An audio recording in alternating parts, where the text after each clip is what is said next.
Kita mengerjakan soal yang terakhir, yaitu nomor 10 menggunakan modul transportation. Klik file, new. Titelnya itu ada PT Miramar. Untuk source-nya ini ada 3, destinasinya itu 4. Kita klik OK.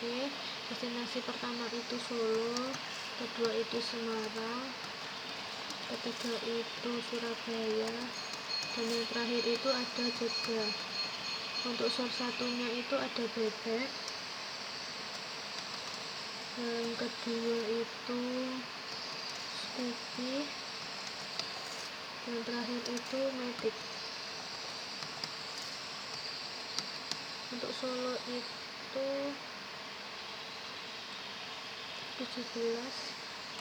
Nah, untuk mempercepat pengisian data, saya skip dulu.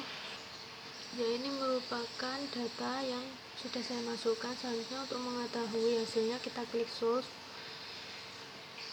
Nah, ini merupakan transportation shippernya Solo.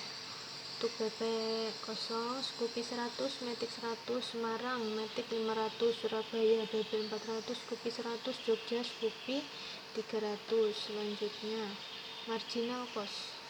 Nah, ini untuk Solo bebek itu 2, Semarang bebek 10, 3 untuk Scoopy, Surabaya Matic 3, di Jogja bebek 4, Matic 7. Lalu final solution table.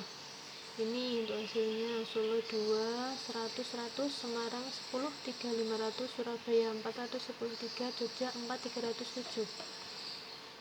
Untuk iterationnya ini sama seperti yang tadi, yang di final solution. Lalu shipment with cost. Nah, ini bebek Solo kosong ya, so di Scoopy 100 per 2500, Matic juga 100 per 2000, Semarang itu Matic 500 per 7500, Surabaya 400 per 6000, untuk Scoopy-nya 100 per 2500, di Jogja Scoopy 300 per 6800. Dan yang terakhir merupakan shipping list. Nah, ini merupakan hasil dari shipping listnya. Shipment 400 di Surabaya, Solo. Nah, ini merupakan hasilnya dari PT Miramar Solution. Terima kasih. Ini merupakan jawaban dari soal nomor 10 UTS Aplicom.